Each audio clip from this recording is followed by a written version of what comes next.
Ang kapal naman ng mukha mo na magpakita pa rito sa bahay. Wala ka na ba talagang nararamdaman na hiya sa katawan mo? O kahit na konsensya man lang? Ikaw ang dahilan kung bakit namatay ang tatay mo. Hindi ko ba pwedeng makita si Papa kahit sa burol niya lang? Wala ba akong karapatan dito? Anak rin naman niya ako ah. Oo, anak ka nga. Pero anak ka lang niya sa labas. Hindi ka na dapat pumunta rito dahil wala ka ng kadugo rito. Si Mario na nga nag-iisa mo kadugo. Namatay pa ng dahil sa'yo. Hindi ko kasalanan ang nangyari. Pinauwi ako ni Papa. Bakit ba ayaw niyong maniwala sa akin, Mama?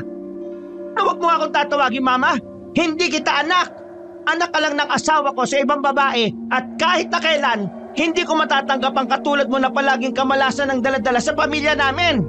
Kung alam ko lang na ikaw ang magiging dahilan para mawala sa amin si Mario, hindi na sana ako pumayag na tumira ka rito. Charlotte! Grabe naman kayo sa akin. Akala niyo ba kayo lang ang nasaktan? Akala niyo ba kayo lang ang nahihirapan sa pagkawala ni Papa? Oo na, kasalanan ko na. Isisi niyo sa akin ang lahat. Pero sana naman, hayaan niyo ako makita si Papa kahit sa mga huling sandali niya lang dito sa mundo. Ang kapal ng mukha mong gustuhin na makita siya, ikaw nga ang dahilan kung bakit siya nawala. Paano ba natitisyon, ha, Tobias? Bakit ba ang kulit niyong matanda ka?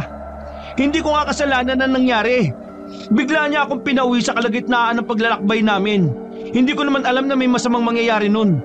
Dahil kung alam ko lang, ay hindi ko naman siya iiwan eh. Kung talagang mahal mo ang tatay mo, kahit anong sabihin niya, hindi mo siya iiwan. Kung talagang gumagana yung utak mo, alam mong maraming aswang pero iniwan mo pa rin. Dahil nga ang sabi niya, hindi niya ako kailangan. Ang sabi niya, may iba siyang makakasama. Kahit na ano pang gawin mong dahilan, ikaw pa rin ang dahilan kung bakit siya namatay. Pinauwi ka niya para makaligtas ka. Kasalanan mo ang lahat ng ito. Ang mabuti pa, umalis ka na rito. Eto, ayan, sa'yo na yung mga biskwit na yan. Ibaon mo sa paglalayas mo. Ayan, yan na lahat yan. Isaksak mo sa baga mo. Ang sama-sama talaga ng ugali niyo. Kahit kailan ay... Ano? Sasagot ka ba? Ha? Ayan! Ano? Masakit ba? Mamumulay ang pisngi mo kakasampal ko pag hindi ka tumigil, ha? Tama na! Hindi niyo ako pwedeng saktan! Tuluyan nang hindi nakapagpigil si Tobias. Kinuha niyang muli ang balde ng biskwit at hinagi sa ginang. Wala nang pakialam si Tobias kung tamaan ng mga nakikipaglamay sa tapat ng bahay. Gulat na gulat ang ginang. Hindi nito inakala na sasabog ng ganon ang binata. Matagal na ako nagtitipi sa pagiging reyna-reynahan mo ah. Baka nakakalimutan mong matanda ka. Mamamahin ni Papa ang bahay na yan. At hindi naman kayo kasal ni Papa kaya wala kang pakialam kung diyan pa rin ako tumira. Subukan mo akong pagbawalan ulit na pumunta rito. Ipapalit kita kay Papa sa kabaong. Nanlaki ang mga mata ng ginang sa narinig. Dire-diretso naman ang binata papasok ng bakuran at saka lumapit sa kabaong ng ama. Kahit nagbubunga nga pa si Pasita ay wala na siyang pakialam. Ang mahalaga na lamang sa kanya ay ang makita si Mario na kanyang ama. Kilalang manunugis ang ama ni Tobias sa kanilang lugar. Marami nang natugis na aswang ang tatay niya na naging dahilan para maging sikat ito sa nakararami. Si Tobias ang kasakasama ni Mario sa tuwing meron silang dapat itumbang aswang. Kaya nga lang, medyo minala sila ng madali na mga aswang si Mario. Ang pagkakaalam ni Tobias ay nadumog ng aswang ang kanyang ama. Yun ang sabi ng ilang manunugis na naghatid ng labi ng lalaki. Sa pagkawala ng kanyang ama, sinabi niya sa kanyang sarili na hindi siya papayag na hindi siya makakaganti. Huwag kang mag-alala pa. Igaganti kita. Uubusin natin ang mga aswang na yun. Bumuntong hininga na lamang si Tobias. Pinukulan niya ng tingin ang kanyang stepmother na tangkasanang lalapit sa kanya. Tumigil ang ginang sa takot na pagbuhatan na siya ng kamay ni Tobias. Tumigil ka na ha. Igalang natin ang burol ni Papa. Naglakad na palabas ng bakuran ng binata. Nagsarado na lamang ang kanyang kamao nung mga sandaling yun. Nanggigigil siya na may halong pighati. Masyado kasing biglaan ng lahat kahit ang iba rin nilang kapwa manunugis ay nagtaka rin sa nangyari. Habang naglalakad sa hindi malamang direksyon, napadaan si Tobias sa bahay ng kanyang kaibigan na si Elman. Napatigil ang lalaki sa pagpukpok sa upuan nang makita siya sa labas. O tol, nabalitaan ko nangyari kay Mang Mario. Nakikiramay ako tol ha. Maraming salamat, tol. Pupunta ako mamaya. Nandun ka ba? Hindi. Iwas muna akong makita ko mukha ng stepmother ko eh. Gusto ko lang igalang yung burol ng tatay ko. Ah, okay sige. Pero pupunta pa rin ako sa burol mamaya. Tol, kapag kailangan mo ng kausap sabihan mo lang ako. Si Papa nga pala, nagmumukmok sa loob. Hindi niya matanggap na nawala ang tatay mo eh. Alam mo naman, matalik na magkaibigan ng dalawang yon. Pakisabi kay Manggarin, tibayan niya lang. Kagaya ng ginagawa kong pagpapakatibay. O sige tol, punta mo na kung saan ka pupunta ngayon. Tatapusin ko lang tong nawasak na silya namin eh. Tinapik pa ni Elman ang balikat ni Tobias. Pilit ng ngiti na lang ang naisukli ni Tobias sa kaibigan. Hindi niya alam kung saan siya pupunta. Wala siyang gana sa lahat. Parang gusto niya na lang maglakad ng maglakad at bahala na ang kanyang paa kung saan siya dadalhin. Lutang na lutang ang isip ni Tobias. Paikot-ikot lang sa iisang ideya ang tinatakbo ng utak niya. Yun ay ang magantihan ang mga aswang na pumaslang sa kanyang ama. Sandali siyang tumigil. Napatingin siya sa bilog na buwan. Kapag nakikita niya yon, lagi niyang naaalala si Mang Mario. Palagi kasing pinapaalala sa kanya ng ama na kapag bilog ang buwan, ibig sabihin lang daw noon ay malalakas ang mga aswang sa ganoong oras. Pinapangako ko, tay, sinusumpa ko sa buwan. Lahat ng mga lintik na aswang na yan ay uubusin ko. Wala akong ititira, bata man o matanda, may sakit man o may kapansanan.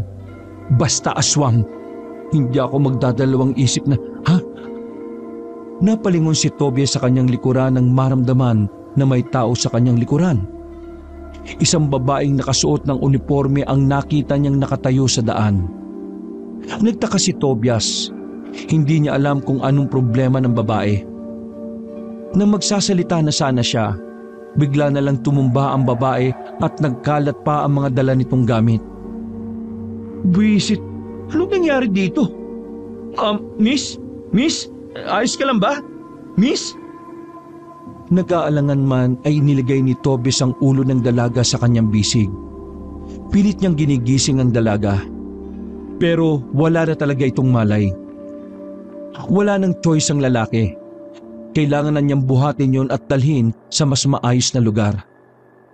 Nanlaki ang mata ni Elman at ni Manggarin nang doon dalhin ni Tobias ang babae. Nagtataka man, pinapasok pa rin sila ng mag-ama. Hiniga ni Tobias ang babae sa papag. Sa puntong yon, saka pa lamang nakita ni Tobias na may kagandahan pala ang babae. Parang manika ang mukha nito. Sa buong buhay niya, yun ang unang pagkakataon na nakakita siya ng dalagang ganun kaganda. Halos lahat kasi ng babae sa kanilang baryo, hindi na nga magaganda ay ang papangit pa ng ugali. Manggarin, Elman, pasensya na. Nakita ko lang kasi yan sa daan na hinimatay eh. Alangan namang iwan ko siya. Nakakaawa naman. Hindi ko alam ang gagawin ko kaya dito ko dinala. Kainis. Nagdadrama ako kanina tapos biglang nangyari yan Ako rin Nagdadrama ako sa kwarto ko. Nataranta ako sa sigaw nitong si Elman. Akala ko naman kung ano na. Pero, di bale. Habang wala pa siyang malay dito muna siya. Hindi kaya paggising niya bigla na lang siya magwala. Baka isipin niya may ginawa tayong hindi maganda. Di bahala siya. Itutulak natin siyang palabas. Kaya mo? Ang ganda-ganda niya no? Ano naman? Biro lang. Kung magising na yan, ihatid niyo kung saan man siya nakatira. Alam niyo naman na delikado na rito palagi kapag gabi. Nagkakalat ang mga aswang. Mas maganda na kung may makasama siyang magaling na manunugis na gaya mo, Tobias. Umiling si Tobias. Hindi niya kayang tanggapin ang papuri ni Manggarin. Para sa kanya, hindi siya karapat-dapat na tawaging magaling. Kung magaling ako, dapat nagawa kong iligtas si Papa sa mga aswang. Lumapit sa kanya si Manggarin at inakbayan siya. Huwag mong sabihin yan. Hindi mo naman kasalanan ang nangyari. Ang mahalaga, buhay ka. Baka kaya ka pinauwi ni Paring Mario dahil ramdam niyang mapapahamak ka. Ngayon, nasa sayo na kung susundan mo ang yapak niya. Pa, masyado pang magulo yung utak niyang si Tobias. Wag na muna natin siyang i-pressure na pumalit kay Mang. Susundan ko ang yapak ni Papa. At pinapangako kong pagbabayarin ko ang pumaslang sa kanya. Uubusin ko ang mga aswang na yan. Bumuntong hininga si Tobias. Nakasarado na naman ang kanyang kamao. Nagtimpla na lamang si Manggarin ng kape para pakalmahin ang nag-aalab na damdamin ni Tobias. Habang nagkakape sila ay nagkamalay na ang dalaga. Tumingin-tingin yun sa kanila. Nang mahimasmasan ay bigla na lamang yun sumuksok sa gilid. Huwag po! Hindi po mayaman ang pamilya ko! Kuwalan niyo po ako!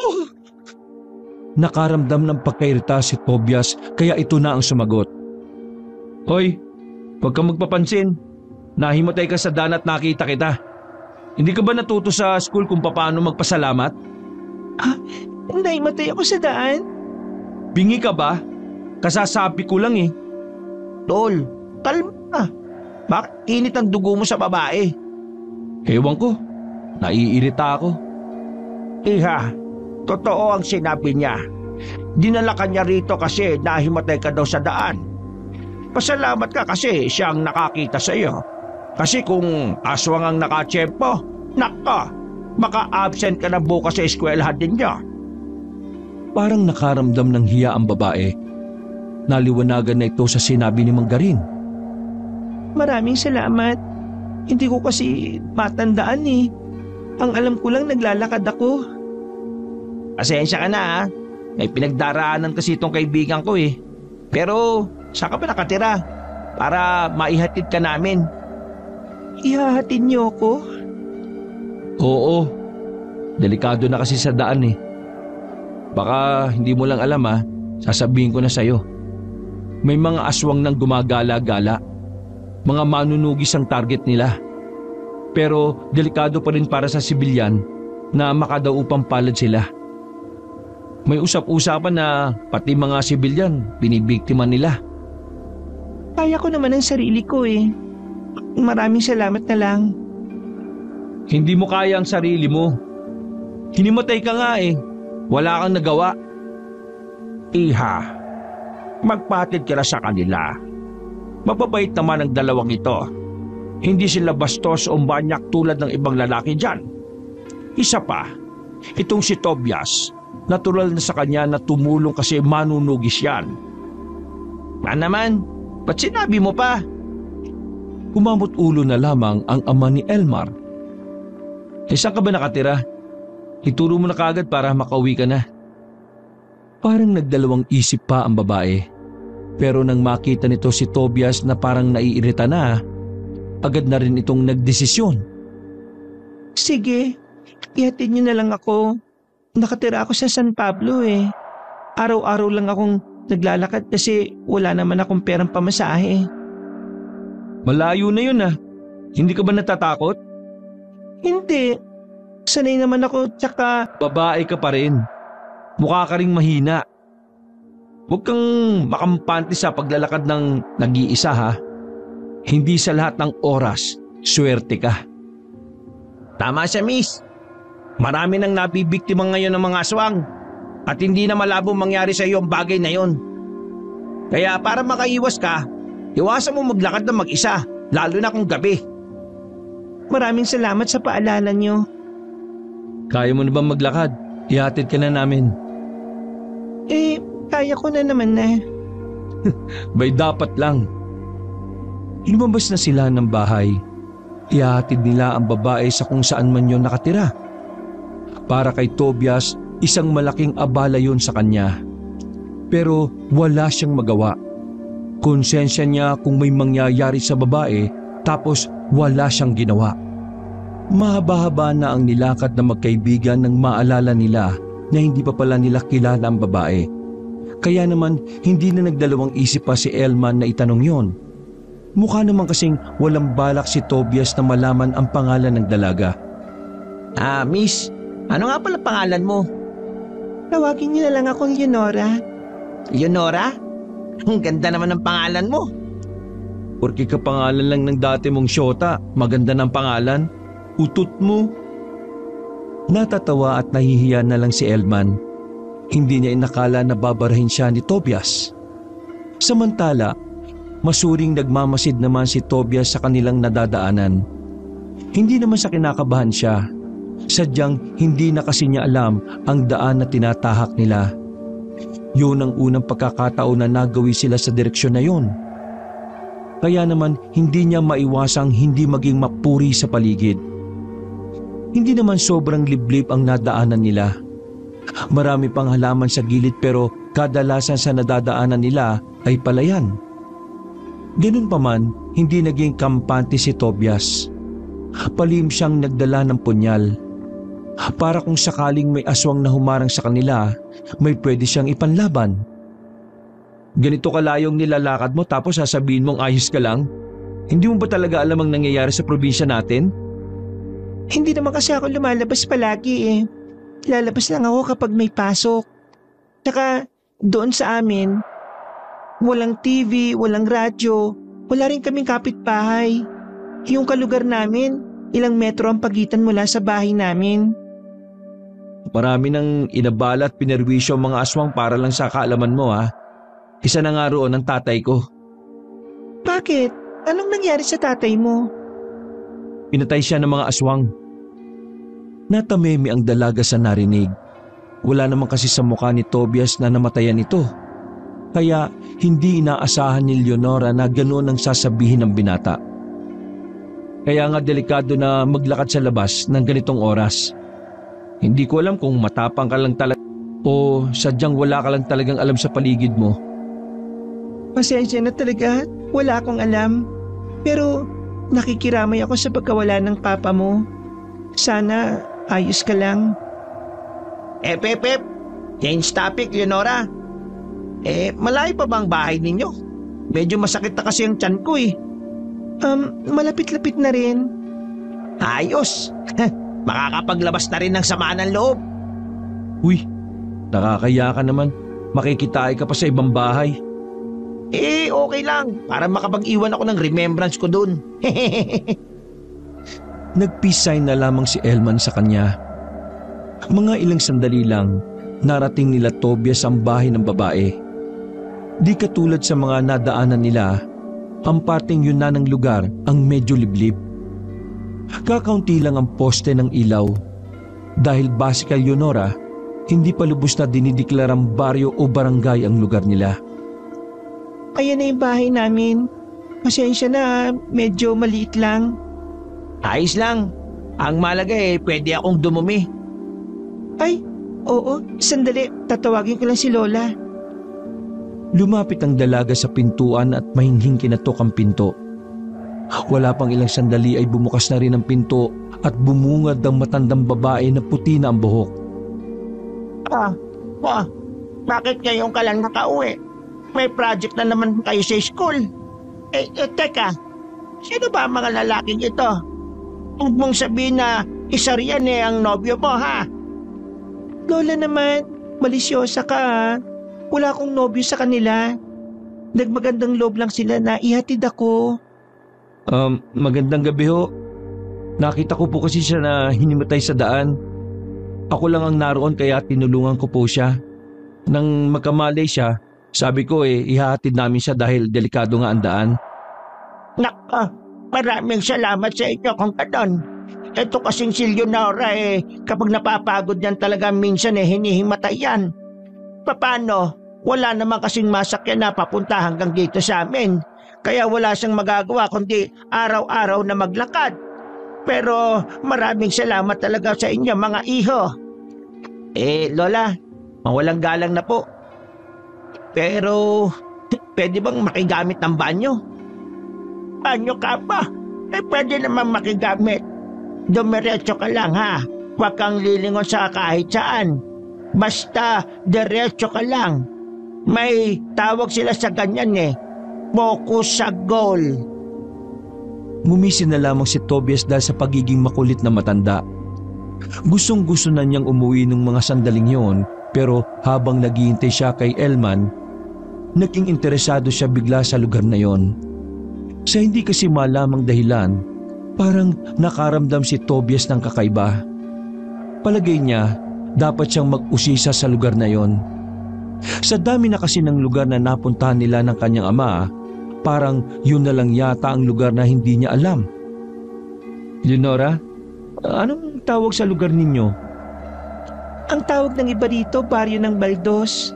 Pamilya Baldos kasi ang unang tumira dito noon.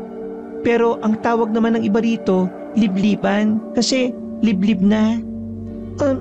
Bakit? Marami na kasi ako napuntahan ng lugar sa probinsya natin, pero hindi ako pamilyar dito Kailan lang naman kasi nabuo ang baryong ito. Hindi pa nga kami kinikilalang baryo May napalitaan ka bang merong aswang dito? Sa tanong na yun ay parang nabigla ang babae. Agad itong tumingin sa malayo para hindi makita ni Tobias ang panlalaki ng mata nito. Aswang? Wala naman akong nababalitaan. Di ba nga, lagi lang akong nasa loob ng bahay? Nakakabagot siguro kapag katulad mo, no? Puro aral lang. Natawa na lamang ang babae. Tumayo na si Tobias nang lumabas na si Elman sa banyo. Nagpaalam na rin sila dahil mag-aalanganing oras na rin. Isa pa, kailangan ni Tobias na bumalik sa burol ng ama. Sigurado ba kayong hindi na muna kayo magkakape? Naku, maraming salamat na lang po. Mas marami pong kape sa burol namin. Sige ho, aalis na ho kami. Maraming salamat ulit Mag-iingat kayo. Hindi na lumingon si Tobias habang si Elman naman ay kumaway-kaway pa sa maglola. Habang naglalakad sila palabas ng baryo na yon, meron silang nakasalubong na dalawang lalaki. Nakatingin lang din yon sa kanila na parabang nakikiramdam kung may gagawin silang masama. Bakit tol? Kilala mo ba yung dalawang yon? Mga aswang. Aswang yun? Pero wala akong gagawin. Masama kutob ko Pakiramdam ko, marami sila rito. Sinasabi mo bang baryo to ng aswang? Hindi. Iniisip ko lang na dahil liblib ito, may mga napapadaan o nakatira din talaga ritong aswang. Pero hindi alam ng mga tao. Kagaya na lang ng dalawang yon. Kung nadala ko lang yung espada ko, tatapusin ko sila Kaso, punyal lang na maiksi ito. Babalik ka rito? Oo, pero hihintayin ko munang mailibing si Papa. Magsasanay pa ako. Magpapalakas ako. Saka ko sila iisa-isahin. Nakakatakot ka kapag nagsiseryoso ka, tol. Matakot ka kapag hindi na ako seryoso. Kasi hindi na ako yun kapag ganun. Tara na. Pinagpatuloy ng dalawa ang paglalakad kahit na may nararamdamang pag-aalala. Nakikiramdam si Tobias sa paligid kung merong nasunod sa kanila. Pero sa awa ng Diyos ay wala naman silang nakita. Hindi mawala-wala sa isipan ni Tobias ang dalawang lalaking aswang nang makabalik na sila sa kanilang baryo. Naisip niya na lang bigla na parabang mas magiging kampante na ang mga aswang. Unti-unti na nilang nilalabas sa mga sarili nila na parang normal lang na tao. Bumuntong hininga na lamang si Tobias habang nasa lamesa sa burol ng kanyang ama. Patingin-tingin pa sa kanya ang stepmother na si Pasita. Pero sa pagkakataon na yon, nag-aalangan na itong lumapit sa kanya. Maging ang ibang kakilala ng ginang ay natatakot na rin kay Tobias. Hindi kasi inaasahan ng mga yon na papalag na ang binata kay Pasita. Muli siyang lumapit sa kabaong ng ama at pinagmasdan ang mukha nito. Nakita niya na parang nakasimangot o malungkot ang mukha ni Mario. Lalong nanikip ang dibdib ni Tobias. Palagay niya kasi ay hindi pa talaga handa ang kanyang tatay na mawala sa mundong ito. Nakaramdam na naman ng galit ang binata, pero mas lumalamang ang sakit sa kanyang puso. Pagkatapos niya ron, nagtungo na muna siya sa isa pa nilang bahay. Ang bahay na pinundar ng kanyang ama para pagtaguan ng kanilang mga gamit. Ang bahay na yon ay nakatirik sa dulo ng baryo, na kung saan ay wala ng gaanong tao na nagagawi roon. Kinuha niya ang kanyang espada na nanggaling pa sa ilalim ng papag.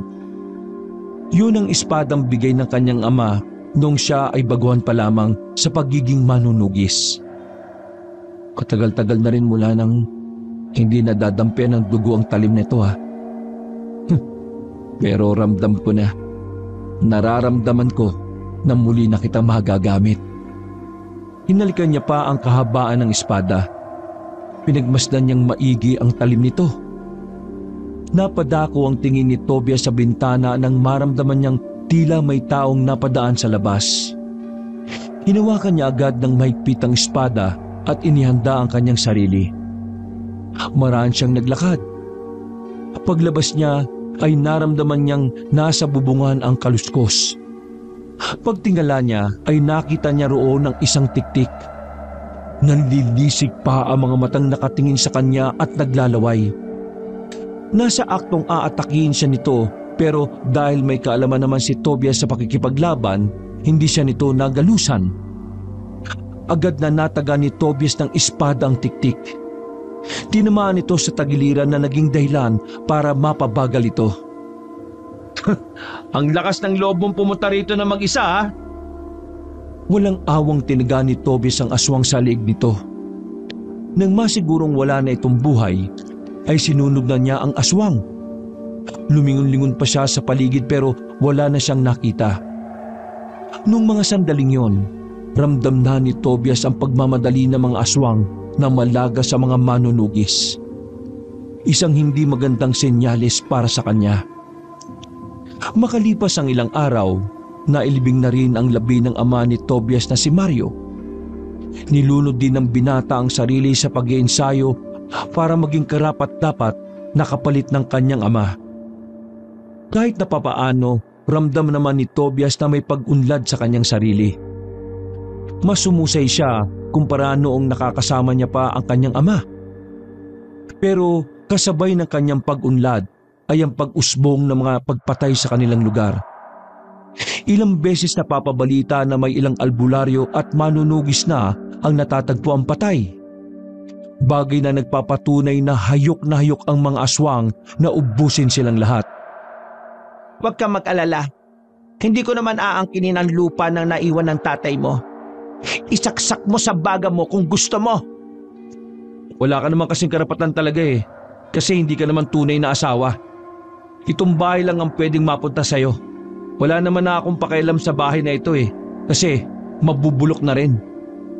Hindi ba pwedeng hati tayo sa lupa? Napangisi si Tobias. Noon pa man alam na niyang naghahangad din ang ginang sa mga maiiwan ni Mario. Hindi. Bakit? Sino ka ba? Ibibigay ko ang lupa sa tao makakapagpalago ng sakahan ni Papa. Kanino mo naman ibibigay ha?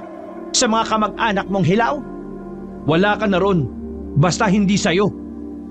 Nanggagalaiti ang ginang sa sinabing yon ni Tobias. Pero wala namang yung magawa. Sa batas, si Tobias lang talaga ang may karapatan sa lahat ng ari-arian na naiwan ng yumaong ama. Nagtungo si Tobias sa tirahan ni Manggarin at anak nitong si Elman. Sakto naman na nagpapahangin lang sa bakuran ng mag-ama noong mga sandaling yun. Pumasok si Tobias at saka nakangiting inabot ang papel kay Manggarin. Ano ito? Mga papeles yan ng lupain ni Papa. Bakit mo sa akin ibinibigay? Ikaw lang po kasi ang nakikita kong pwede magpatakbo ng sakana na iwan niya eh. Sayang ang mga pananim doon. Sagana pa naman. Wala rin kasi akong alam sa ganyan eh. Ikaw lang yung kasakasama ni Papa sa sakahan. Kaya naisip ko na baka kaya mo kong tulungan sa bagay na ito. Sa iyo ko po ipagkakatiwala ito. Huwag po kayo mag-alala. Maghahati po tayo sa mga kikitain. Napatayo si Mang Garin sa kanyang kinauupuan. Hindi ito makapaniwala. Sigurado ka ba, Tobias? Wala namang problema sa akin kung may ikikitain ako. Ang akin lang mahalaga ito sa papa mo. Hindi ba mali na ipaubaya mo ito sa hindi mo naman kadugo? Parang kadugo ko na rin naman kayong dalawa ni Elman. Matalik na kaibigan ho kayo ni Papa. Matalik na kaibigan ko rin naman si Elman. Kayo ang laging nandyan sa amin kapag may problema kami. Kaya wag na ho kayo magtaka na mas may tiwala pa ako sa inyo kaysa sa mga kamag-anak ko. Ay nako, Diyos ko, itong taong to, huwag ka mag-alala, iho. Gagawin ko ang lahat para maging maganda ang takbo ng sakahan natin. Maraming salamat to, Mang Garin. Naging maganda naman ang pagpapatakbo ni Mang Garin sa sakahan sa mga unang linggo. Masaya si Tobias dahil sa wakas, mas mapagtutuunan niya ng pansin ang pagtugis niya sa mga aswang. Hindi na siya humingi ng alalay sa mga kapwa nila manunugis. Mula nang mamatay ang kanyang ama, nawala na siya ng tiwala sa mga kapwa nila. Hindi man lang niya kasi nakitaan ng parehong interes ang mga ibang manunugis. Parang natakot pa nga ang mga yon na kalabanin ang ibang aswang. Pero wala nang pakialam si Tobias kung may sumama man sa kanya o wala. Ang mahalaga na lang sa kanya ay mapatay ang mga aswang. Naglalakad si Tobias patungo sa libliban noong mga sandaling yon. Babalik siya sa lugar kung saan nakatira ang dalagang si Leonora. Dala-dala niya ang kanyang gamit. Talagang mukha siyang manunugis sa mga sandaling yon. Habang naglalakad papasok sa libliban, nakasalubong niya ang matandang si Esang. Madilim na ang daan pero katakataka na nasa labas pa ang matanda. Nagkatinginan sila at napatigil. Iho, di ba isa ka sa nagatin sa apo ko? Tama ako, hindi ba? Opo, tama po. Anong ginagawa mo rito? Pupuntahan mo ba si Leonora? Natutulog na. Iba po ang pakay ko. Iho, sabihin mo nga sa akin, ano ka ba talaga? Tumingin ng seryoso ang lalaki. Hindi na niya itatago pa ang tunay niyang katauhan. Isa po akong manunugis ng aswang. Anak ng dating pinakamagaling na manunugis na pinatay rin ng mga aswang. Mariosep. Bakit po? Wala naman. Sige po, tutuloy na po ako. Hahanapin ko pa yung mga aswang sa lugar na ito. Hindi na nagsalita pa ang matanda. Baka sa mukha nito ang labis na pag-aalala at kaba. Samantala, dire-diretso lamang si Tobias sa paglalakad. Wala siyang nararamdaman na kahit na kaunting takot. Nilagpasan niya ang bahay nila Leonora. Tinungo niya ang nakikita niyang bahay sa hindi naman kalayuan. Walang dalang langis si Tobias kaya medyo mahihirapan siyang tukuyin kung sino ang aswang. Ang magiging basihan na lamang niya ay kung sino ang maaalarma. Tao po. Malakas ang pagkatok na ginawa niya. Mga ilang sandali lang ay agad din naman itong nagbukas. Bumungad sa kanya ang dalawang lalaki na nakita na niya nung una. Sa loob ay meron ding iba pa na nagtatakang nakatingin sa kanya. Nang kunin na ni Tobias ang kanyang espada, agad na nagbago ng anyo ang mga nasa loob. Huli kayo, balbon! Walang sinayang na pagkakataon ng binatang si Tobias. Agad siyang pumasok sa loob ng bahay. Kahit na medyo masikip, hindi siya natakot. Una niyang inatake ang dalawang lalaki na nasa gilid. Nakailag ang isa, pero hindi pinalat ang kasama nito. Kanya-kanyang gapang sa pader ang mga aswang. Mababangis at naglalaway-laway pa. Mga tiktik pala kayo! Mga mahihinang aswang! Pinuntong ni Tobias ang buong galit niya. Pinagtatataga niya ang mga naroon. Wala siyang pinatawad kahit na isa. Sa husay ni Tobias, hindi nagawang makapalag na mga aswang na naroon.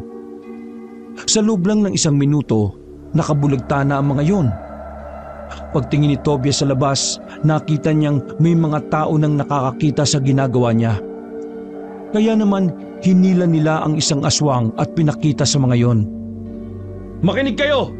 May aswang sa lugar ninyo at kabilang ang mga ito sa mga yon. Kayo, wala bang aswang sa inyo? Nanginginig na umiling-iling ang mga tao. Natatarantang umalis sa mga yon. Hindi pa nakontento si Tobias. Sinunog niya ang mga bangkay ng mga aswang na kanyang napaslang. Kalmado lang siya sa gilid habang kumakain ng pinitas na bayabas. Parang wala lang nangyari. Naging halang na ang kaluluwa niya pagdating sa mga aswang. Nagsisimula pa lang ako. Iisa-isahin ko kayo, ha? Napatigil ang sasabihin ng binata nang biglang marinig niya ang magkakasunod na yabag ng paa. Tumayo siya nang makitang nasa labas na ng bakuran ng mga yon. Mga aswang ang mga yon. Inaasahan na niya na may mga darating pa. Kaya hindi na niya maiwasang hindi masabik. Sa halip na mabahala dahil sa bilang ng mga aswang na naroon, mas lalo siyang tumapang at naging determinado. Kung sinoswerte ka nga naman, oh. Hindi nyo na ako pinahirapan pang hanapin kayo, ah. Muling ipinorma ni Tobias ang kanyang espada sa ere. Handang-handa na siyang lumaban. Mga ilang sandali lang, kanya-kanya nang naglundagan ang mga aswang. Hindi nagpatinag ang binatang manunugi sa mga yun. Ipinakita niya ang kanyang husay sa pag-ilag. Hindi rin pangkaraniwan ang opensang ipinakita ni Tobias. Kahit ang mga aswang na yon ay nagulat sa kanyang kahusayan. Oh, bakit kayo tumigil? 5 pa lang ang nababawas ko sa inyo, ah. Natatakot na ba kayo? Sa isang iglap lamang, nakahandusay na ang mga aswang sa lapag. Nagkakatinginan ng mga aswang na naroon. Buong akala ni Tobias ay aatrasan na siya. Pero hindi niya inaasahan ang mga sumunod na nangyari. Bigla na lang kasing may tumusok na parang karayom sa kanyang leegan. Dahil doon, naramdaman niya ang pamamanhid ng kanyang muka. Sumunod doon ang bagyang pagkahilo. Buisit! Walang nagawa si Tobias kundi ang umatras. Mas mapapadali ang kamatayan niya kung papalagan niya ang mga yon. Napatingin siya sa gilid. Yun lang ang natatanging daan na pwede niyang suotan. Kahit na bahagyang nahihilo, hindi nagdalawang isip si Tobias na tumakbo papunta sa halamanan. Tumalon siya roon. Mabuti na lang ay nakakapit siya, kaya hindi siya natumba. Susuray-suray na tumakbo si Tobias papasok ng kagubatan. Pagtingin niya sa likuran ay nakasunod pa rin ng mga aswang. Habang tumatakbo, nararamdaman niya ng parang kaunting-kaunti na lang ay babagsak na siya. Umiikot na rin ang kanyang paningin. Wisit! Malas! Nang malapit na niyang maipikit ang kanyang mga mata, ay naramdaman na lamang niya na may malambot na kamay na humawak sa kanya. Hinila siya nito paalis bago pa man siya tuluyang mahabol ng mga aswang. Hindi na alam ni Tobias sa mga sumunod na nangyari. Nagising na lang siya na wala na siya sa kagubatan. May kaunting hilo pa rin siyang nararamdaman. Pero wala na ang pamamanhid ng kanyang muka. Sinubukan niyang bumangon. Nakita niya si Leonora sa gilid. Habang ang matandang si Esang naman ay nagpipiga ng bimpo. Leonora? Kami ang nagligtas sa iyo ni Lola. Ano bang nangyari sa akin? Hinahabol ka ng mga aswang. Mabuti na lang ay naabutan ka namin ni Lola. Merong nakatusok sa liig mo eh. Karayom yun na binabad sa lason. Lason? Nalason ako? Huwag kang mag-alala. Natanggal na namin ang lason sa katawan mo bago pa ito kumalat. Ligtas ka na, iho. Tobias, isa ka palang manunugis. Pero hindi ka dapat pumupunta rito na mag-isa. Kung inakala mo na mahihina ang mga aswang dito, nagkakamali ka. Hindi man sila mabamangis, pero marami silang alam na pwedeng gamitin sa tao. Matatalino ang iba sa kanila. Yan ang dahilan kung bakit muntikan ka nang mamatay sa lason. Alam mo na may mga aswang dito pero wala kang sinabi sa amin bago pa kami pumunta rito. Hindi na nakasagot pa si Leonora nang marinig nilang may mga kumakatok sa pintuan. Base sa boses ng narinig nila ay galit na galit ang nasa labas. Nako, nandito na sila, Leonora. Langis, ipahid mo sa kanya. Dali-daling pinahid ni Leonora ang kulay asul na langis. Walang nagawa si Tobias kahit na ayaw niya ang amoy nito. Halika rito. Dito ka magtago. Hindi, lalabanan ko sila. Hindi mo sila kakayanin. Sige na, halika na. Pwersahan siyang hinila ng babae. Dahil bahagya pa siyang nahihilo ay madali siyang naipasok sa aparador ng dalaga. Binuksan na matandang si Esang ang pinto. Agad na pumasok ang isang lalaking payat at namumutla ang muka. Medyo maangas ang tindig at boses nito. Mula sa maliit na butas sa aparador ay kita ni Tobias na mga aswang yon. Hoy, tanda! May nakapagsabi sa amin na dito dumaan ang manunugis ha. Nasaan? Ituro mo! Bakit naman kami ang tinatanong ninyo? Malay ba namin kung tinulungan niyo ang lokong yon? Eh di ba kasi dati na rin kayong may tinulungan na manunugis? Wala. Kwento-kwento lang yan. Hindi naman yan napatunayan. Walang manunugis dito. Umalis na kayo. Kasi kung hindi, isusumbong ko kayo kay Supremo.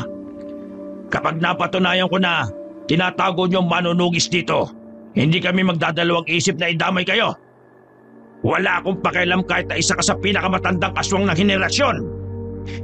Inamoy-amoy pa ng lalaking si Topper ang bahay. Pero dahil sa langis na pinahid ni Leonora kay Tobias ay hindi nila naamoy ang manunugis sa aparador. Inis na umalis sa mga aswang na yon. Nang masiguro ng maglola na wala na ang mga yon ay saka na nila pinalabas si Tobias. Pero bigla na lang kinuha ni Tobias ang gunting na nasa gilid. Wala ang kanyang espada kaya yun na lamang ang kanyang dinampot. Aswang kayo? Aswang din kayo? Tobias, kaya mo kami magpaliwanag. Paliwanag? Anong paliwanag ang sasabihin nyo? Niloko nyo ako. Pare-pareho lang kayo mga aswang na magagaling manlinlang. Nasaan ang espada ko? Tayin ko kayo. Iho, kumalma ka.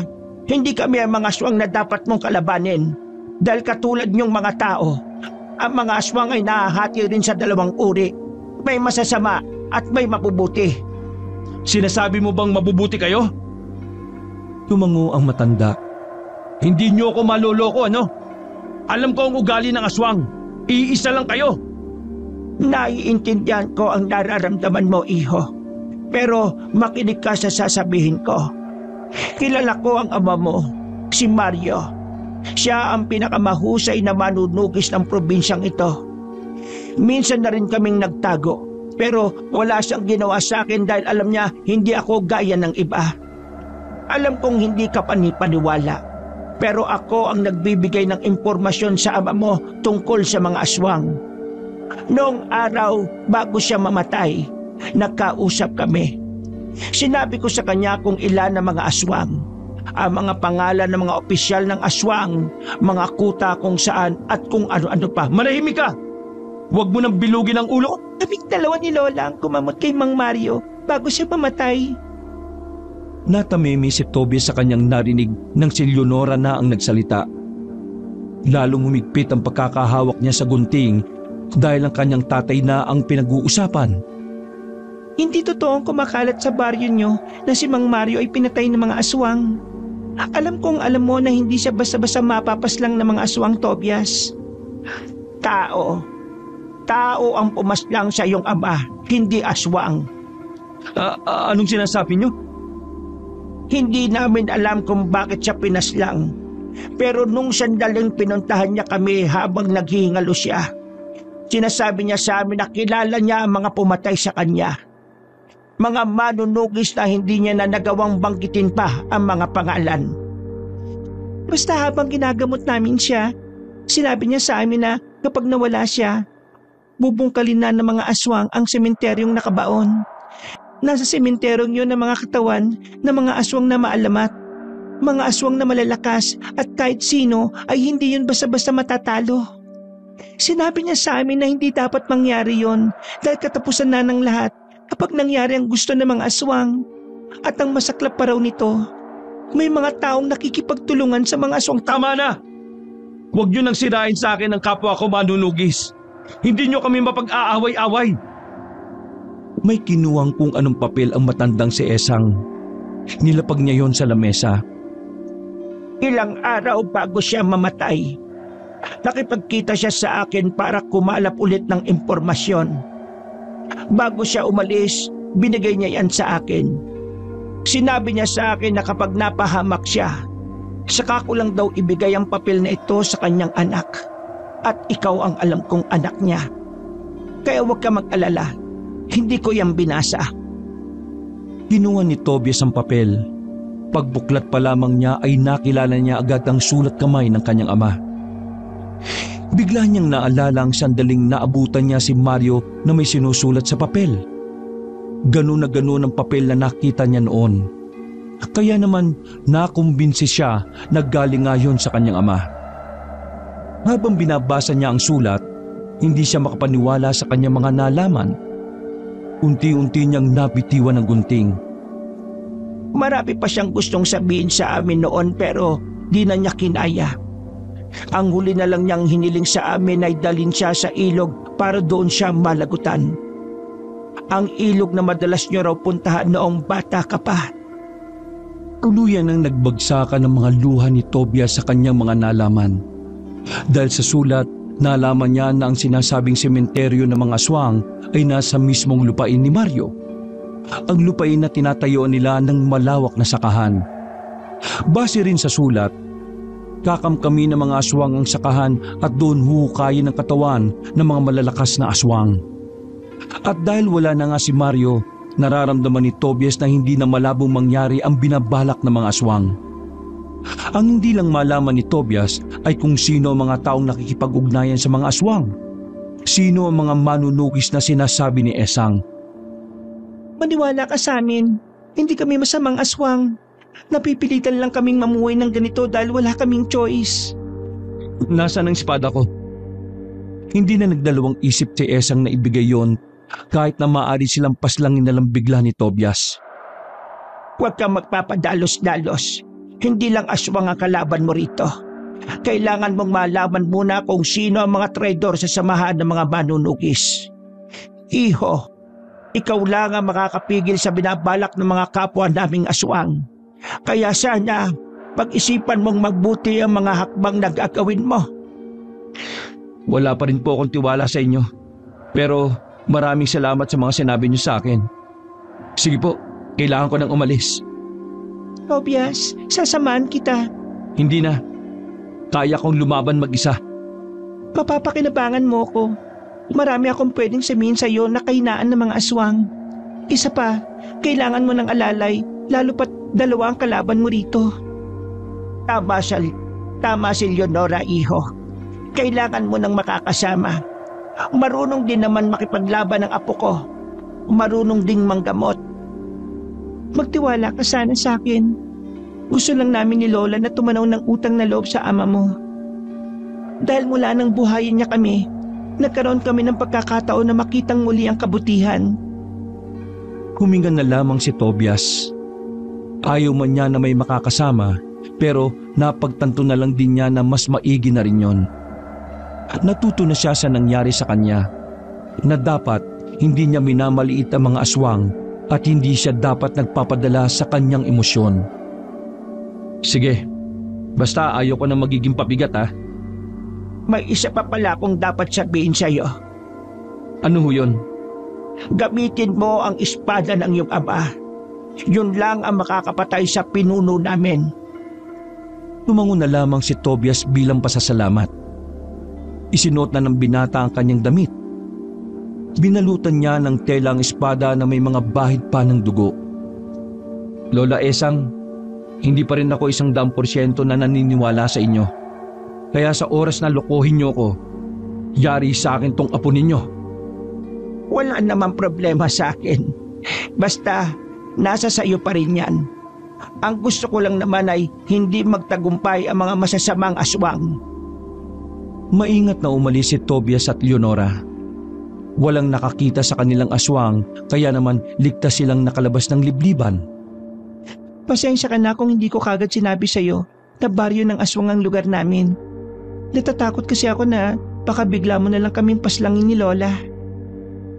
Naglalakad na sila noon pauwi sa baryo nila Tobias. Wala nang katao-tao sa paligid. Ramdam na ramdam din ang katahimikan na parang nakabibingi. Alam mo na kung sino ako una pa lang? Oo. Mula doon sa nawalan ako ng malay hanggang sa makarating ka sa amin. Planado namin lahat ni Lola. Pagtangka namin yun na sabihin sa iyo ang totoo, kaso nung gabing yun, kita ko na hindi mo pa kayang umintindi dahil masakit pa sa iyo ang lahat. Ganun ba? Sige. Hindi ka nagalit? Gusto mo ba makita kung paano ako magalit? Huwag na. Nanahimik na ang babae sa mga sumunod na sandali. Samantala, sa halip na umuwi si Tobias sa bahay ng kanyang ama, agad siyang dumiretso sa kanilang sakahan. Hindi niya maintindihan ang nararamdaman ng mga oras na yon. Kinakabahan siya. Pagkarating nila roon, tahimik na ang sakahan nila. Nakapagtataka na wala roon ng ibang mga magsasaka na dati namang nagtatrabaho para kay Mario. Nagkaroon na ng masamang kutob si Tobias. Ang unang pumasok sa isip niya, baka napahamak na si Manggarin. Meron ka bang nararamdaman na aswang na naririto? Meron. Marami sila. Doon. Tara, pumunta tayo ron. Marahan at maingat ang ginawa nilang paglapit. Malakas ang kutob ng dalaga na sa likod ng matataas na puno ay naroon ng mga aswang. Nang makarating sila roon, ay pasimple silang sumilip. Hindi inaasahan ni Tobias ang makikita niyang eksena. Maraming aswang ang nagtitipon sa bahay kubo na kung saan madalas na pinagpapahingahan ng mga magsasaka ni Mario. Pero nagsalubong ang kilay ng binata nang matanaw ang mga pamilyar na mukha na naroon. Ha? Si Manggarin? Si Elman? At ang mas nagpakulupan ng kanyang dugo ay ang kanyang stepmother na naroon din. Nakakapit sa braso ni Manggarin na parang linta. Sila ang nakikipag-ugnayan sa mga aswang? Tobias, mukhang binibenta ng ama ni Elman ang lupain ninyo sa mga aswang. Pagkamuhi agad ang nabuhay sa kalooban ng binata. Hindi niya kailanman naisip na ang mga tunay pala talaga niyang kalaban ay nasa buhay niya lang din. Naiiyak sa galit si Tobias, lalo na sa katotohanang pati ang kanyang kaibigan na si Elman ay matagal na siyang pinagmukhang tanga. Buong buhay niya, akala niya ay sinsero ang pakikipagkaibigan nito sa kanya. Ang lupain pala ang matagal ng hangat na mag-ama. Tobias, gagawin natin. Pipigilan ba natin sila? Hindi. Hahayaan ko muna mangyari ang gusto nila. Mas magandang hindi nila alam na may alam na ako. Tara, umalis na tayo. Nagmamadaling umalis ang dalawa roon. Wala nang pakialam si Tobias kung naibenta na ni Manggarin ang lupain ng kanyang ama. Ang mahalaga, alam na niya ang susunod niyang gagawin. Tumungo siya sa bahay na pinagtataguan nila ni Mario ng kagamitan nila. Hinuha niya ang espada ng kanyang ama. Sa lahat ng espadang nakita niya, yun lang ang pinakamaganda para sa kanya. May disenyo yung dragon sa katawan at ang hawakan nito ay may nakaukit na pangalan ng kanyang yumauring ina. Hindi ko alam kung karapat-dapat ko bang gamitin ang espada na ito. Pero para sa kapakanan ng mas maraming tao, inararangal kong hawakan ito bilang pansamantalang akin.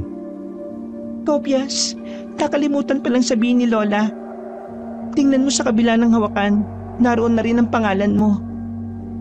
Nang iikot ni Tobias ang hawakan ng espada, ay nakaukit nga roon ang kanyang pangalan.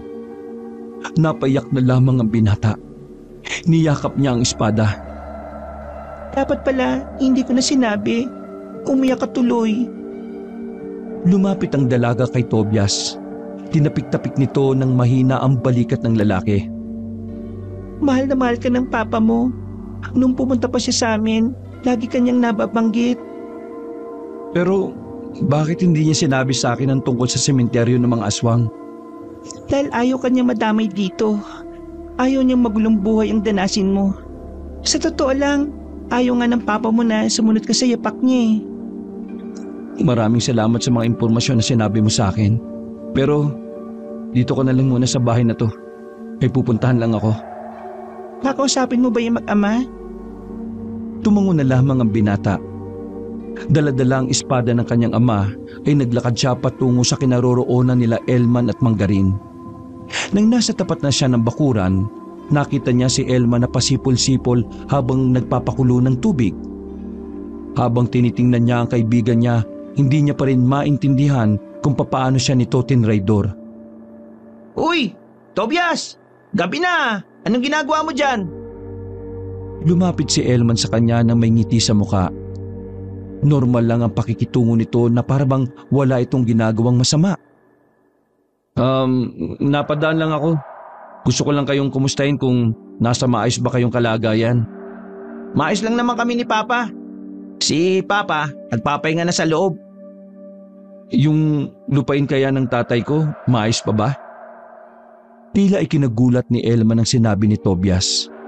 Uutal-utal itong sumagot. Ha? Yung lupain? Yan, maayos. Maayos naman yon. Kaya huwag ka mag-alala. Ngumiti na lamang si Tobias kahit na ang totoo. Gustong-gusto na niyang hatawin ng espada ang tinuring niyang kaibigan. Nagpaalam na rin siya sa kaibigan. Kumaway pa si Elman sa kanya bago siya tuluyang makalayo. Ang sunod niyang pupuntahan ay ang mga kampo ng kapwa niya manunugis. Iisa-isay niya mga yon para malaman kung isa sa mga yon ang pumaslang sa kanyang ama. Pagdating niya, naabutan niyang nagiinuman ang ilang manunugis. Kasama na roon ang lider ng mga manunugis na si Hernando. Tobias, napadalaw ka. Long time no see ah. Hindi sana long time no see kung dumalaw lang kayo sa burol ng tatay ko eh. Yun ba? Pasensya ka na ah. Nakatanggap kasi kami ng tip na maraming aswang sa norte kaya ayun, mas inuna namin yon. Seryoso ka ba? Isang malakas at mahusay na manunugis ang namatay, pero inuna niyo pa ang mga aswang? Yun naman ang dapat eh. Maraming inosente ang mapapahamak kapag... Biglang hinugot ni Tobias ang espada ng kanyang ama. Nanlaki ang mata ni Hernando nang mapansin na espada yun ni Mario. Tobias, anong ibig sabihin nito? Nagulat ang lahat nang makita nilang nakatutok na sa leeg ng pinunong manunugis ang espada. Pagugot ka pa lang na espada, dapat alam mo na ang sagot sa tanong mo. Pero hanggang sa itutok ko sa iyo to, nagtatanga-tangahan ka pa rin? Ibaba mo yan, Tobias. Hindi yan magandang biro. Maging ang ibang manunugis doon ay nakikiusap na kay Tobias. Pero wala siyang pinapakinggan. Simpleng sagot lang naman ang gusto kong marinig sa inyo eh. Siguraduhin mo lang na magugustuhan ko ah. Sino sa mga kasamahan natin ang pumaslang sa tatay ko? Ano ka ba? Di ba pinaslang siya ng mga aswang? Bakit mga kasamahan natin ang Sumagot ka na maayos! Nagtukunan ng kaunti ang leeg ni Hernando nang ibaon pa ni Tobias ang espada. Sino sa mga nandito ang pumatay kay Papa? Sumagot ka na maayos! Kung hindi, tutuluyan na kita! Sa takot na mas bumaon pa ang talim sa lalamunan, napilitan na lamang na umamin ang matanda. Oo na. Amin na ako. Kasama ako sa pumaslang kay Mario. Pero hindi ko naman talaga gusto yun eh. Nasilaw lang ako sa pera. Agad na nag-init ang ulo ni Tobias. Humigpit ang hawak niya sa espada. Pero hinintay muna niya kung sino-sino ang mga nakasama ni Hernando. Ang mga kasama mo? Sino-sino? Si Umeng, si Dando, at si Duroy. Sila! Apat kami! Naguguluhan ng iba nilang kasamahan sa kanilang mga nahalaman. Habang ang tatlong nabanggit naman ni Hernando ay hindi na makatingin ng diretsyo. Bakit niyo pinaslang si Papa? Dahil sa pera. Nasilaw lang kami sa pera. Sinong nag-utos sa inyo? Si paring Karin, siya ang nag-utos sa amin. Pinapatay niya si Mario sa amin. Alam mo ba kung bakit gustong mamatay ni Mang Garin si Papa? Ha? Hindi. Ang sabi niya, naiinis siya. Gusto niyang mawala si Papa para makuha ang lupain. Ibebenta niya sa mga aswang dahil ang lupain na yon ay libingan ng mga malalakas na aswang. Dahil sa ginawa niyo ay malalagay sa alanganin ng buong probinsya. Kapag nabuhay nila ang mga aswang doon ng sabay-sabay, katapusan na natin. Hindi mo ba naisip yon? Hindi. Kailangan ko rin kasi ng pera eh. At saka masyadong bida-bida ang tatay mo. Nalalagay kami sa alanganin ng dahil lang sa... Nagulat ang lahat sa ginawa ni Tobias. Nakita na lang nila na sumirit na ang dugo ni Hernando sa leeg. Sa ginawa ni Tobias, natakot ang 3 pang kasama ni Hernando. Pero hindi yung pinatawad ni Tobias. Dinaplisan niya sa hitang 3 dahil may naisip siyang gawin dito. Kayong 3, hindi ko kayo tutuluyan. Pero huwag kayong umasa na mabubuhay kayo. Kayong lahat dito, kung gusto niyong maligtas sa mga kamag-anakan niyo, ay sumama kayo sa hangarin ko. Pipigilan nating mabuhay ang mga aswang na nakalibing sa lupain namin. Nakuha ni Tobias ang tiwala ng iba pang manunugis. Ginapos nilang 3 traidor na manunugis. Habang si Hernando naman ay tinakpan na nila ng dahon ng saging. Walang umalma sa pagkamatay ng kanilang pinuno dahil nakasaad sa kanilang batas na kung sino man ang magtatraidor ay bitay o kamatayan ng kapalit. Kinabukasan, isang nakakagulat na balita ang pumutok sa kanilang baryo. Patay na ang pinuno ng mga manunugis. Pinaalam ng samahan na si Hernando ang pumatay kay Mario. Sa nangyaring yun, naging aligaga ang mag-amang Elman at Garin. Samantala, nabuo na ang plano ni Tobias. Alam na niya ang gagawin pagsapit ng gabi. Kinahapunan, pinuntahan ni Tobias si Elman. Gusto malaman ni Tobias kung ano ang nararamdaman ng mag-ama. At kagaya ng kanyang inaasahan, wala sa wisyo ang dalawa. Hindi makausap ng maayos. Bagay na ikinatuwa ni Tobias dahil nagmumukhang tanga si Elman at Mang Garin sa kanyang harapan. Mang Garin, palagay ko nakakuha ko ng hustisya. Ang saya-saya ko. Hindi ko akalain na ang totoong pumaslang sa tatay ko nasa paligid ko lang pala. Ay, ganun ba? Mabuti naman at nalaman na rin natin kung sino ang may sala. Ay nako, pambihira talaga yung si Hernando. Mabuti nga sa kanya yan. Baka sa kilos ni Mang Garin ang pagiging aligaga, pero nanatili lang si Tobias na kunwari ay walang alam. May dala po akong pagkain. Tara, kumain tayo. Kailangan po nating i-celebrate ang tagumpay na ito. Walang nagawa ang mag-ama nang pumasok na si Tobias ng kanilang bahay. Inilatag ni Tobias ang litsong manok na binili niya pa sa kabilang baryo. Siya na rin ang nagsandok ng kanin para sa dalawa. Tol, maraming salamat ha. Hindi na kami mag-uulam mamayang gabi. Walang anuman. Hindi naman na kayo ibang tao sa akin eh. Sige na, kumain na tayo. Nakangiti si Tobias sa dalawa. Wala pang ilang minuto nang kainin ni Elman at Mang Garin ang manok ay nakaramdam na rin ng pagkahilo ang dalawa. Hindi kayo ibang tao sa akin. Kaya naman gusto kong iparana sa inyo ang kakaibang sakit. Napangisi na lamang si Tobias. Walang kamalay-malay si Elman at Mang Garin sa kanilang sasapitin. Matapos ipakuha ni Tobias ang mag-ama ay pinuntahan naman niya ang ginang na si Pasita. Pinatulog niya rin yon at dinala. Pagsapit ng gabi, nagtungo na rin si Tobias at Leonora sa sakahan na pagmamay-ari ni Mang Mario. Nagtayo sila ng pansamantalang kubo sa gitna mismo ng lupain. Sa loob ng kubo ay naroon ang ibang miyembro ng manunugis.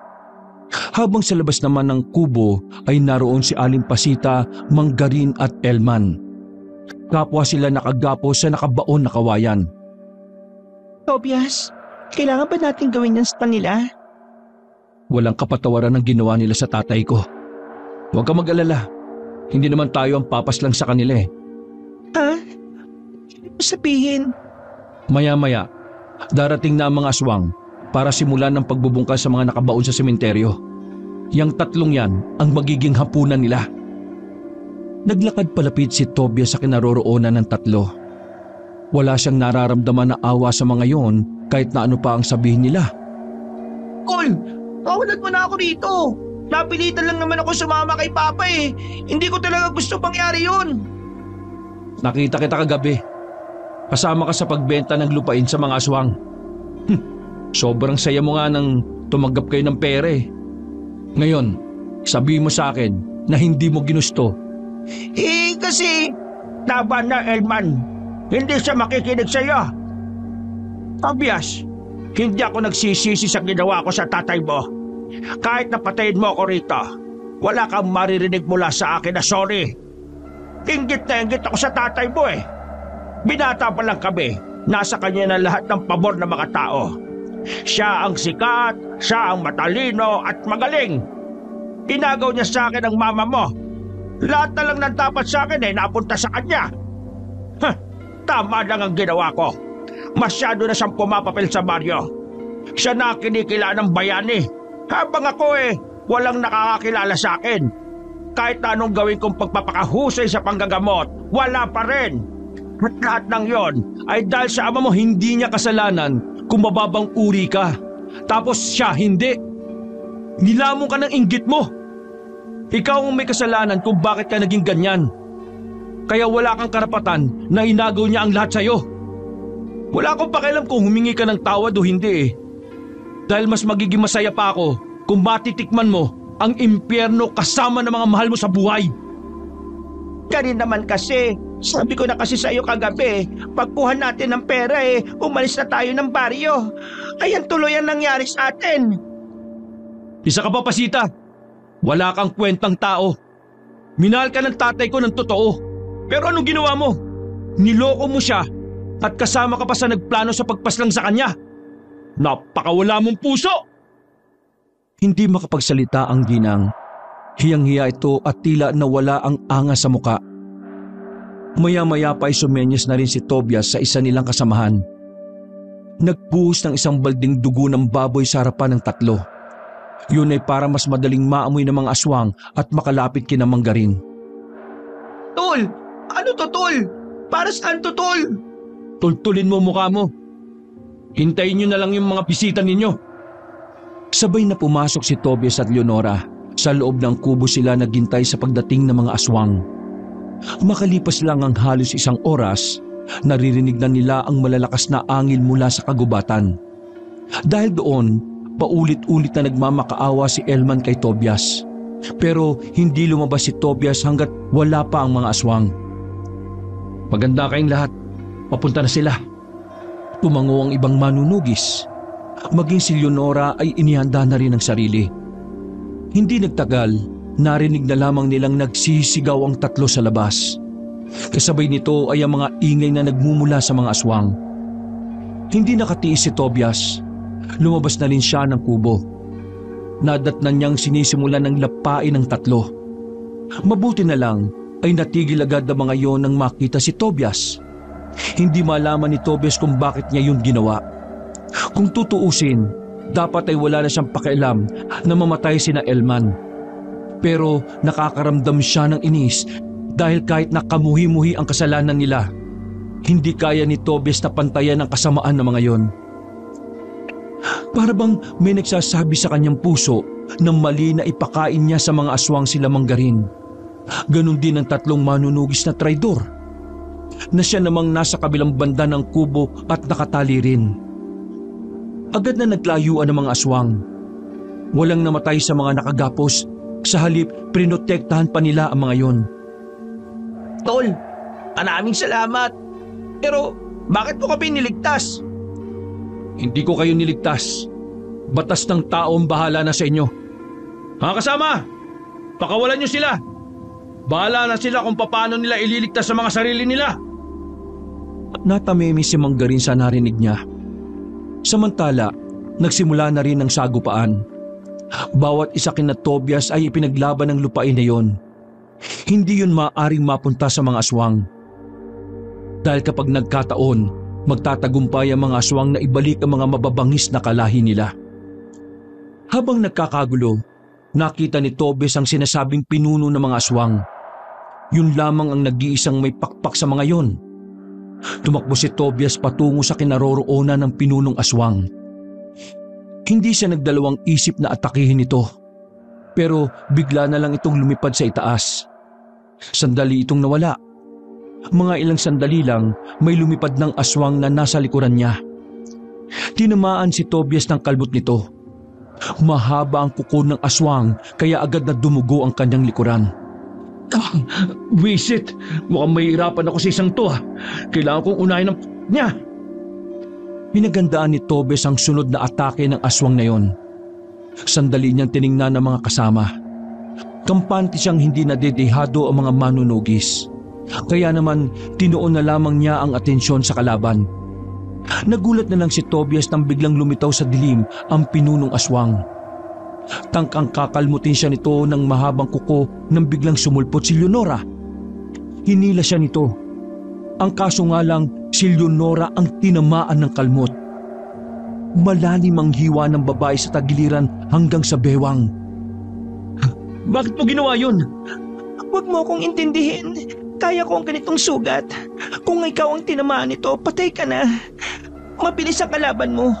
Dalhin mo siya sa gubat dahil mahirapan siyang lumipad doon. Bilis! Kami nang bahala sa mga aswang na nandito. Tumakbo si Tobias papasok sa kagubatan. Epektibo naman yon dahil sinundan siya ng pinunong aswang. Lumugar si Tobias sa maraming puno. Kahit madilim ay naging bentahe yun sa kanya. Dahil kasi sa mga puno, naririnig na niya ang kilos ng aswang. Hinawakan niya ng mahigpit ang espada ng kanyang ama. Humugot siya ng malalim na paghinga para magkaroon ng maayos na konsentrasyon. Ilang sandali lang, naramdaman na lang niya na nasa likuran na niya ang aswang. Agad na umilag si Tobias. Nataga niya yun sa pakpak. Dahilan para bumagsak ang aswang sa damuhan. Hindi kayo magtatagumpay sa plano ninyo! Tinaga ni Tobias ang pinunong aswang pero kahit sugatan na ang isang pakpak nito ay nakailag pa rin. Nagawa pa nga nitong makaatake na nagdulot ng sugat naman sa mukha ni Tobias. Masyado kang maligalig ha! Eto ka! Tinamaan niya ulit yon, pero sa pagkakataon na yon ay ang kabilang pakpak naman ang nadali niya. Sinamantala na ni Tobias ang pagkakataon. Sinundan niya pa ng isa pang taga.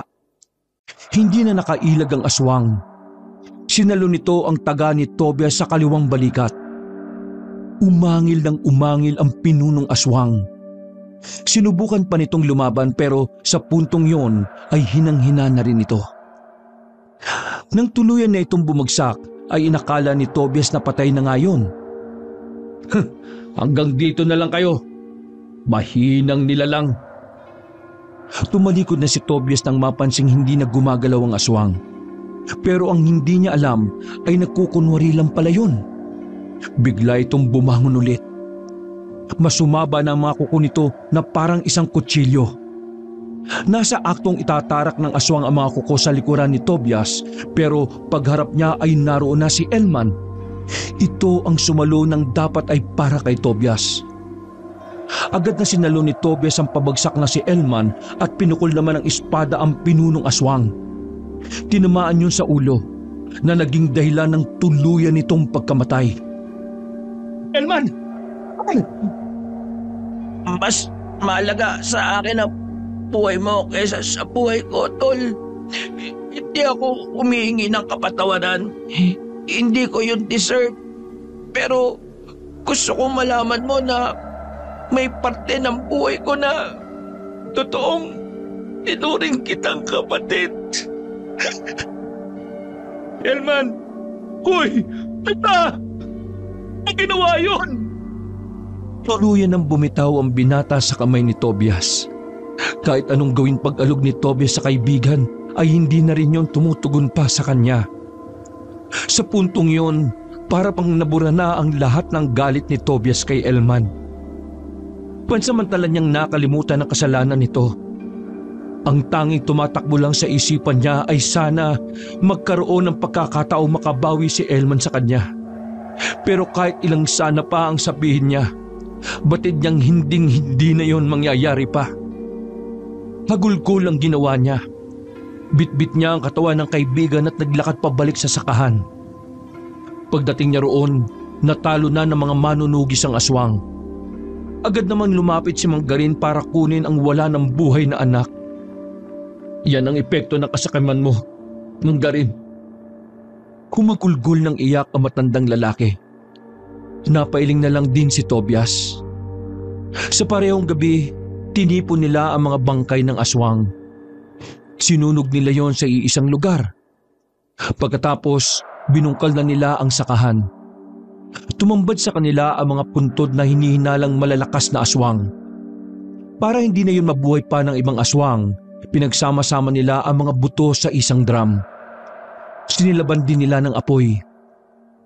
Nagtagumpay si Tobias sa hangarin na mapigil ang mga aswang sa masamang layunin. Kinabukasan din naman, kusang sumuko si Mang Garin at pasita sa mga pulis. Inamin ng mga ito ang pagpaslang kay Mario na ama ni Tobias. Tuwang-tuwa naman ang mga tao sa baryong yon nang pumutok ang balitang nanalo sila sa laban. Ganun pa man, hindi pa rin maiwasan ni Tobias na manghinayang sa mga buhay na nawala. Lola Esang, Leonora, maraming salamat sa mga sandaling inasikaso niyo ang tatay ko. Maraming salamat din sa tulong niyo sa akin. Hindi ko kayo makakalimutan. Kung makapagsalita ka naman, parang namamaalam ka na. Giging abala na kasi ako eh. Dadayo na ako sa iba't ibang probinsya para ubusin pa ang mga natitirang aswang. Masaya kami para sa iyo. Alam ko rin na proud sa iyo ang papa mo. Huwag ka mag-alala, iho.